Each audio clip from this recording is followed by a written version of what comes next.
இருக்கிறேன். ஆண்டுடைய கரம் நம்மோடு நடத்துவதாக. வாசிக்கப்பட்ட இந்த திருமறை பகுதியிலே பார்க்கும் பொழுது ஒரு காரியம் திருமறை சொல்லப்பட்டிருக்கிறது. 24ஆம் வசனம், 1 ராஜாக்கள் 10ஆம் அதிகாரம் 24ஆம் வசனத்திலே, சாலமோனின் இருதயத்திலே தேவன் அருளிய ஞானத்தை கேட்கிறதற்காக சகல தேசத்தாரும் அவன் முக தரிசனத்தை தேடினார்கள். அவன் முக தரிசனத்தை தேடினார்கள். அன்பான தேவனுடைய பிள்ளைகளே, இங்கு சவுலுக்கு பின்பதாக ஒரு சிறந்த நிலையிலே ராஜாவாக தாவீதை ஆண்டவர் தெரிந்தெடுத்தார். தாவீதினுடைய மகனான இந்த நிலைகளிலே இந்த சாலமோனை ஆண்டவர் அரியணையிலே அமர்த்துகிறார். சாலமோன் ஆண்டவரிடத்திலே ஒரு ஜெபம் செய்கிறார். ஆண்டவரே, எனக்கு ஞானத்தை தாரும் என்று கேட்டார். ஆனால் ஞானத்தை கேட்ட அந்த சாலமோனுக்கு ஆண்டவர் ஞானத்தையும் அங்கு ஐஸ்வர்யத்தையும் கொடுத்தேன் என்று ஆண்டவருடைய வசனம் சொல்லுகிறது. இவ்விதமாக ராஜா விசேஷித்த ஞானத்தை உடையவராக இருந்தார். ஆகவேதான் அவர் செய்கிற ஒவ்வொன்றை குறித்து பார்க்கும் பொழுது சிறப்பானதாக இருந்தது. நல்ல ஞானம், எதை எப்படி செய்ய வேண்டும் என்பது ஞானத்தை ஆண்டவர் கொடுத்திருந்தார். ஆகவேதான் இங்கு சாலமோனுடைய காலத்திலே சிறந்த ஒரு அரண்மனை, லீபனோன் வனம் என்கிற மாளிகையை கட்டினான் என்று பார்க்கிறோம். இன்னும் சிறந்த நிலையிலே ஆண்டவருடைய ஆலயத்தை கட்டினார், மண்டபங்களை கட்டினார். அதோடு மட்டுமில்லை, அந்த சிங்காசனத்தை அங்கு செய்தார். ஆக சாலமோனுடைய காலங்களிலே இவ்விதமாக ராஜா தந்தத்தினால் பெரிய ஒரு சிங்காசனத்தை செய்தார். எப்படியெல்லாம் ஒரு சிறந்த ஒரு நிலையிலே மாற வேண்டுமோ, ஒரு ராயல் ஒரு நிலையிலே அந்த அரசாட்சியினுடைய நிலைகள் எல்லாம் மாறுகிறதை பார்க்க முடிகிறது. யாருடைய காலம்? இந்த சாலமோனுடைய காலம். காரணம் என்ன என்று சொன்னால், கர்த்தர் விசேஷித்த ஒரு ஞானத்தையும் ஐஸ்வர்யத்தை கொடுத்தார்.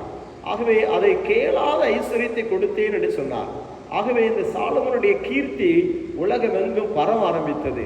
ஆண்டவருடைய கரம் கூட இருந்தது, ஆண்டுடைய மகிமை இருந்தது, கர்த்தர் கூட இருக்கிறார் என்பதை அங்கு காண முடிந்தது. ஆகவேதான் சாலமோனுக்கு தேவன் அருளின் ஞானத்தை கேட்கிறதற்காக எல்லா தேசத்தாரும் எல்லா ஜனங்களும் அவருடைய முக தரிசனத்துக்காக காத்து கிடந்தார்கள். மற்ற அரசர்கள் எல்லாம் வந்து காத்து கிடந்தார்கள். காரணம் என்ன? விசேஷித்த ஒரு ஞானம். அது எங்கே கிடைத்தது? கர்த்தரால் கொடுக்கப்பட்ட ஒன்று. ஆகவே சொல்ல வேண்டுமானால் அவன் செய்வதெல்லாம் வாய்த்தது என்று சொல்ல முடியும். சங்கீதக்காரன் சொல்வது போல, ஒரு நீதிமான், கர்த்தருடைய வேதத்தில் இரவும் பகலும் தியானமாய் இருக்கிற மனுஷன், ஆண்டவருடைய சமூகத்தை தேடுகிற மனுஷன், துன்மார்க்கமான நிலைக்கு ஒப்புக்கூடாதபடி, நிற்கக்கூடாத இடத்துல நிற்காம, உட்காரக்கூடாத இடத்துல உட்காராம அங்கு அவிதமாக காரியங்கள் எல்லாம் சிறப்பாக இருந்து ஒரு நீதிமானாக வாழ்ந்த சாலமோனுடைய வாழ்க்கையில அவன் செய்வதெல்லாம் வாய்த்தது.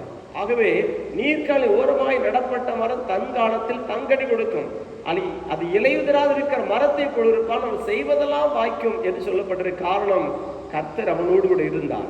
ஆகவே யாரெல்லாம் இந்த 1ஆம் சங்கீதத்தின் வழியாக அவருடைய சமூகத்தை தேடுகிறோமோ, இரவும் பகலும் தேடுகிறோமோ, அவருக்கு விரும்புகிறபடி அந்த 1ஆம் அதிகாரம் 1ஆம் வசனத்திலே காணப்படுகிறபடி வாழ்கிறோமோ, அவன் செய்வதெல்லாம் வாய்க்கும். கர்த்தர் அவனோடு கூட இருப்பார் என்பது உண்மையான காரியம். அதனாலதான் கர்த்தர் அவனோடு கூட இருந்தபடியினாலே அவனுடைய முகம் அவ்வளவு பிரகாசமாக இருந்தது. அவனுக்கு விசேஷித்த ஒரு ஞானம் கிடைத்தது. ஆகவே சாலமோனுடைய காலத்துல அவருடைய முக தரிசனத்துக்காய் காத்திருந்தார்கள். தேவ பிரசன்னம் எங்கே யாரிடத்தில் இருக்கிறதோ அங்கே அவர்கள் கூடுவார்கள். தேவ பிரசன்னம் யாரிடத்தில் இருக்கிறதோ அவர்களை தேடுவார்கள். ஆகவே இங்கு திருமறை சொல்லுகிறது, அவருடைய முக தரிசனத்துக்காக தேடினார்கள் என்று பார்க்கிறோம். அநேக இடங்கள் திருமறை சொல்லுகிறது, குதிரைகளை கொண்டு வந்தார்கள், புடவைகளை கொண்டு வந்தார்கள், எகிப்திலிருந்து வந்தார்கள், இன்னும் சேபாவிலிருந்து வந்தார்கள்.